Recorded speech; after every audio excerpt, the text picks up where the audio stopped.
Hai teman-teman, selamat datang di Mas Aryo Channel, terus belajar terus tumbuh.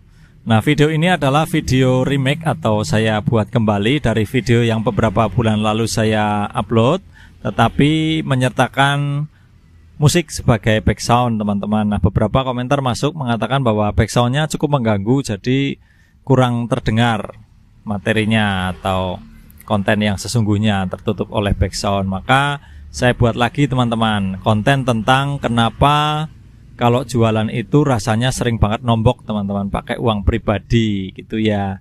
Nah, sebelumnya saya mau jelaskan dulu kalau memang usahanya adalah usaha yang baru merintis, baru mulai, terus usianya juga di bawah setahun teman-teman. Apalagi kalau dimulai dengan modal yang kecil, modal yang minim, seperti saya juga seperti itu, maka wajar teman-teman kalau pada perjalanannya kita selalu nombok atau sering keluar uang pribadi buat belanja barang, belanja modal. Itu wajar banget teman-teman. Jadi jangan takut. Jadi itu bukan karena usaha kita rugi teman-teman kalau kita nombok untuk belanja modal atau belanja barang dagangan. Tapi ada yang perlu dilihat. Itu yang pertama adalah kalau kita mulainya dari modal kecil, otomatis kita membelanjakan uang yang sedikit untuk varian yang begitu banyak, ya kan? Kalau kita mau buka toko kan nggak bisa hanya 2 atau 3 jenis barang toh, mesti harus banyak sekali. Nah, tapi modal kita sedikit, maka jadinya adalah kita dapat masing-masing barang itu stoknya sedikit, paling 2 atau 3 piece saja setiap variannya, supaya variannya bisa banyak. Nah, dalam perjalanan usaha ini lambat laun kan permintaan mulai tinggi, konsumen mulai ada, mulai berdatangan, mulai punya permintaan gitu ya. Jadi kita perlu menambah lagi jumlah stok barang yang fast moving, barang-barang yang sering terjual, barang-barang yang sering keluar. Nah, itu biasanya yang membuat kita terus-menerus menambah modal, karena memang modal awalnya sedikit teman-teman. Itu jadi untuk menambah stok barang. Kemudian yang kedua adalah untuk menambah lagi variannya, jenis barang yang kita jual. Karena kalau awal itu kita modal kecil, kembali lagi ya, ini yang memulai dengan modal mini, itu pada perjalanannya tentu kita kan nggak mau hanya jualan itu saja ya, kepinginnya nambahin lagi deh, dilengkapin lagi gitu ya. Kalau dulu belum jual ini, sekarang kita mau jual. Nah, terus juga teman-teman, pabrikan itu pabrikan apa saja ya, misal teman-teman jualan kelontong atau seperti minimarket begitu. Contoh shampoo lah, shampoo itu tiap beberapa bulan sekali varian baru keluar. Kalau yang dulu anti ketombe, sekarang anti kusut.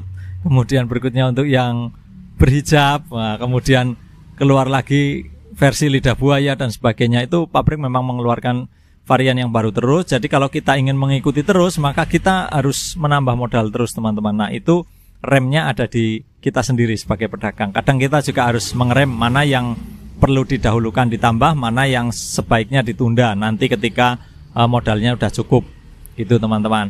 Kemudian yang kedua, balik ke yang pertama teman-teman, sorry ada yang ketinggalan. Jadi kalau itu yang terjadi ya, kalau kondisinya seperti itu, kalau nombok untuk menambah stok maupun menambah varian, itu yang pertama normal ya, wajar bahkan baik. Justru usaha kita artinya sedang bertumbuh teman-teman, lagi terus ada kemajuan, artinya konsumen semakin banyak, permintaan ke toko, ke warung kita, ke minimarket kita ini semakin banyak atau semakin tinggi. Itu justru baik teman-teman. Tinggal kesiapan modal kita pada operasional selanjutnya ini yang perlu dicermati, perlu ditambah lah gitu teman-teman. Nah, kemudian lanjut yang kedua sekarang teman-teman. Ini bisa jadi nomboknya juga karena keuangan pribadi dan keuangan usaha nggak dipisah teman-teman. Nah, ini yang cukup perlu diperhatikan teman-teman. Ini yang agak perlu dibenahi gitu.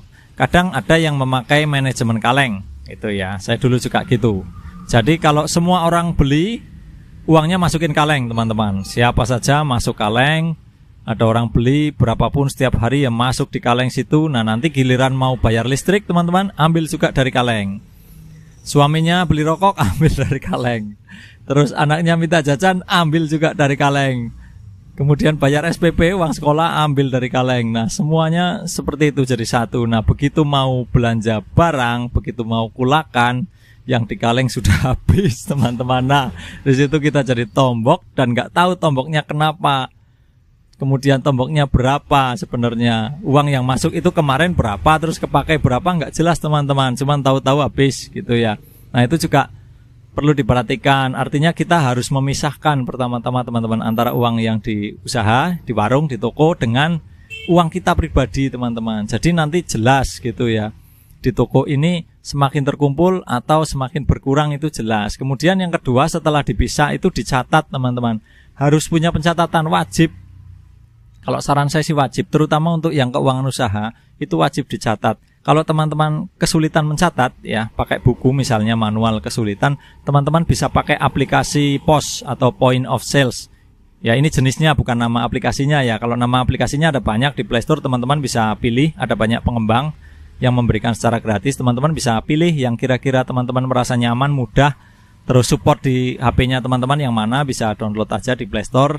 Nanti tinggal dipelajari dan dipakai. Nah pertanyaannya biasanya gimana kalau toko atau warung saya ini masih kecil, barangnya belum banyak, pembelinya belum banyak, ngapain dicatat? Nah menurut saya teman-teman justru itu kesempatan untuk memulai, mumpung transaksinya belum banyak, mumpung barangnya belum banyak, mumpung duitnya juga masih belum banyak. Jadi yang dicatat juga belum banyak teman-teman. Jadi kita masih bisa gunakan waktu itu untuk sambil belajar. Jadi mencatatnya sambil belajar. Nanti kalau misal dalam pencatatan ada kesalahan atau ada permasalahan, memperbaikinya juga nggak terlalu susah teman-teman, karena transaksinya belum banyak. Nah nanti ketika transaksinya udah banyak, penjualannya udah banyak, tokonya atau warungnya udah rame, kita sudah terbiasa menggunakan aplikasi itu, sudah terbiasa mencatat, jadi sudah nggak kaget lagi, sudah tinggal jalan aja gitu teman-teman.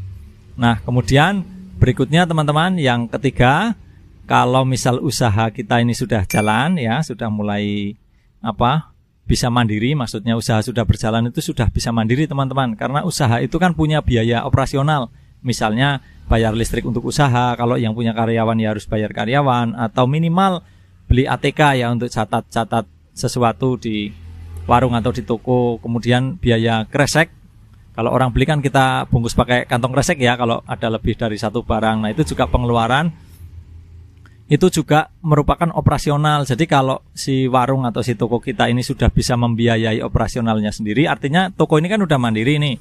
Nah kemudian suatu saat tentunya kan kita pengen juga dong dapat hasilnya dari usaha kita ini. Nggak cuma kita tombok-tombok aja, nggak cuma kerja-kerja aja, tapi kita juga pengen dapat hasilnya. Nah ketika kita sudah pengen dapat hasilnya, kita pengen menggunakan sebagian dari uang usaha ini untuk kebutuhan pribadi.